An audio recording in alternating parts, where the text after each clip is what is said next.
అందరికీ నమస్కారం అండి. Welcome to our channel stories world by Devi. ఇవాళ నేను మీకు వినిపించబోయే కథ వర్షం కురిసిన రాత్రి. మరి ఆ కథలోకి వెళ్దాం రండి. సమయం రాత్రి 11 గంటలు. రోడ్డంతా నిర్మానుష్యంగా ఉన్నాయి. వీధి లైట్లు కూడా లేవు. చాలా చీకటిగా ఉంది రోడ్డంతా. రోడ్డు కనపడనంతగా వర్షం పడుతోంది. ఇక అతడు బాగా డ్రింక్ చేసి మత్తుగా తూగుతూ డ్రైవ్ చేస్తున్నాడు. ఎదురుగా ఒక అమ్మాయి లిఫ్ట్ అడుగుతూ కనిపించింది. వర్షంలో తడిచిందేమో వణుకుతూ కనిపించింది. ఇక వెంటనే ఆమె ముందు కారు ఆగింది. అప్పటి వరకు చీకట్లో భయపడుతున్న ఆ అమ్మాయికి వెలుగులా అనిపించి తను అలా ఆపగానే దగ్గరికి వచ్చి, థ్యాంక్ యూ సార్, నా స్కూటీ పాడైపోయింది, నన్ను కాస్త పలానా ప్లేస్లో వదిలిపెడతారా అని అడిగింది. ఎక్కువ అన్నట్లుగా సైగ చేశాడు. అతన్ని చూస్తుంటే కాస్త భయంగానే ఉంది. కానీ ఈ సిచ్యువేషన్లో ఎలాంటి దారి దొరకట్లేదు ఆమెకి. ఇక భయపడుతూనే అతని కారు ఎక్కి కూర్చుంది. ఆమె ఎక్కగానే కార్ ముందుకు దూసుకెళ్ళింది. అతను ఎంత స్పీడ్గా డ్రైవ్ చేస్తున్నా వర్షం ఇంకా ఎక్కువవుతోందే కానీ తగ్గట్లేదు. సడన్గా కార్ ఆగింది. ఎందుకు ఆగిందా అని తల తిప్పి చూసింది. తను ఆపాడు. ఎందుకంటే వరద వచ్చేంత వర్షం పడుతోంది. ఇక కార్ డోర్ ఓపెన్ చేసి దిగమన్నట్లు తల తిప్పి చూశాడు. ఆమె భయంగానే దిగి, ఎక్కడికి సార్ అంది తల తిప్పి. పక్కనే ఉన్న హోటల్ కనిపిస్తుంటే దాన్ని చూశాడు. ఇక అర్థమైంది తనకి హోటల్లో స్టే చేయాలని. వెంటనే వర్షానికి తడవకుండా పరుగున లోపలికి వెళ్ళారు. ఇక రిసెప్షన్తో మాట్లాడి ఒక్కటే ఒక్క రూమ్ ఖాళీగా ఉందని చెప్పటంతో ఇద్దరూ కలిసి రూమ్లోకి వెళ్ళారు. వాళ్ళు రూమ్ లాక్ ఓపెన్ చేసి లోపలికి వెళ్ళారు. మేడ్ ఒక కవర్ ఇచ్చి వెళ్ళిపోయింది. ఇక ఒక కవర్ ఆమె చేతిలో పెట్టి ఇంకొక కవర్ తీసుకుని లోపలికి వెళ్ళాడు. ఇక దాన్ని ఓపెన్ చేసి చూసిన తనకి డ్రెస్ కనిపించింది. అమ్మయ్యా అనుకుంటూ పక్కన రూమ్ కనిపించడంతో ఆ రూమ్కి వెళ్ళి డోర్ వేసుకుని డ్రెస్ చేంజ్ చేసుకుంది. ఇక మేడ్ డిన్నర్ ఇచ్చి వెళ్ళటంతో అతను తింటూ కూర్చున్నాడు. అతని ఎదురుగా ఆమె కూడా కూర్చుంది. తిను అన్నాడు అక్కడ ప్లేట్ చూపిస్తూ. ఇక ప్లేట్ తీసుకుని ఫుడ్ పెట్టుకొని వేడివేడిగా తింటుంటే కాస్త హాయిగా అనిపించింది. ఇక ఇద్దరూ కలిసి తినేసి చలికి నిద్ర వస్తుంటే ఎక్కడ పడుకోవాలో అర్థం కాక దిక్కులు చూస్తూ ఉంది ఆమె. ఆమె ఇబ్బందిని అర్థం చేసుకున్న అతను, నువ్వు వెళ్ళి లోపల రూమ్లో పడుకో, నేను ఇక్కడ పడుకుంటాను అంటూ సోఫా చూపించాడు. అయ్యో, మీరు రూమ్లో పడుకోండి, నేను సోఫాలో పడుకుంటాను అంది.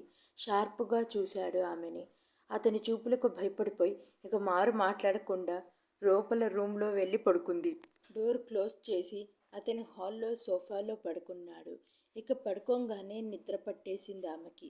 అతనికి మాత్రం చలికి నిద్ర పట్టట్లేదు. ఆ సోఫా కంఫర్ట్గా కూడా లేదు. అటు ఇటు కదులుతూ నిద్ర పట్టకపోతే ఏం చేయాలో అర్థం కాక ఆలోచిస్తున్నాడు. కానీ చలికి అతనికి డ్రింక్ చెయ్యడం వల్ల నిద్ర బీభత్సంగా కమ్మేస్తోంది. ఇంకా ఏం ఆలోచించకుండా అక్కడి నుండి లోపలికి వెళ్ళి ఆమె పక్కన చేరాడు.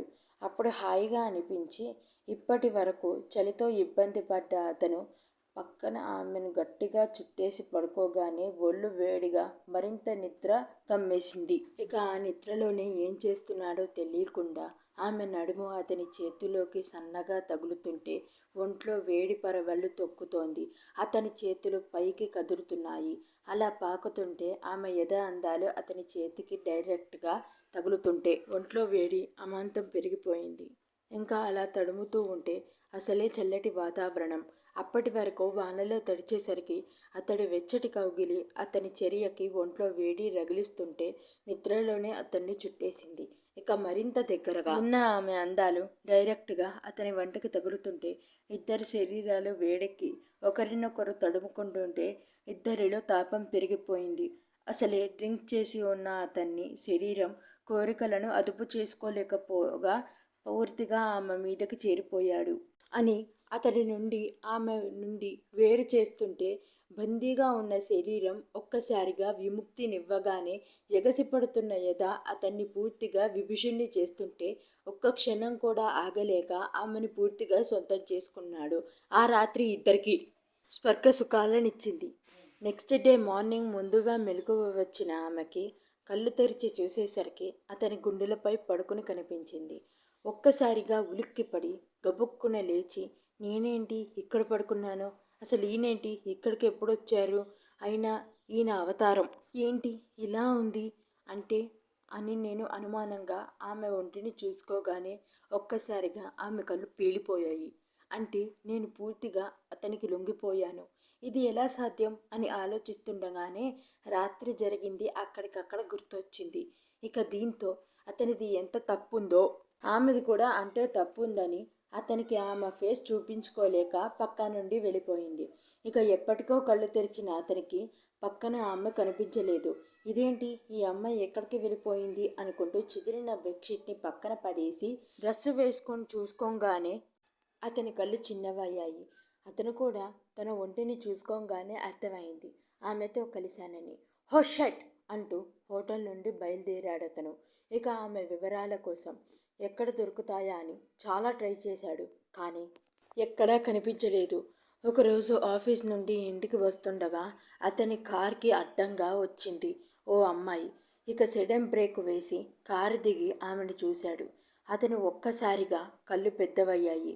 ఆ రోజు హోటల్లో కలిసిన ఆ అమ్మాయి వెంటనే స్పృహలో లేని ఆ అమ్మాయిని హలో ఎక్స్క్యూజ్ మీ అంటూ పిలుస్తున్నాడు. పలకట్లేదు. కంగారుగా ఆమెను 2 చేతుల్లోకి తీసుకొని కారులో పడుకోపెట్టి హాస్పిటల్కి బయలుదేరాడు. ఇక హాస్పిటల్లో అడ్మిట్ చేసి ట్రీట్మెంట్ ఇప్పించాడు. కాసేపటికి స్పృహలోకి వచ్చింది ఆ అమ్మాయి. హలో ఎక్స్క్యూజ్ మీ అన్నాడు కళ్ళు తెరిచి. ఎదురుగా ఉన్న అతనిని చూడగానే ఆమె కూడా ఎంతో షాక్ అయింది. మీరేంటండి ఇక్కడ అనంది ఆమె ఫేస్ని అతనికి చూపించలేక. మీరు నా కార్ కిందే పడిపోయారు. అంత పెద్ద కష్టం ఏమొచ్చిందండి మీకు? ఏం ఆలోచించుకుంటూ నడుస్తున్నారు అని అడుగుతుంటే ఏం లేదండి అని అంది. లేదు, మీరేదో విషయం మీద బాధపడుతున్నారు. అదేంటో చెప్పండి.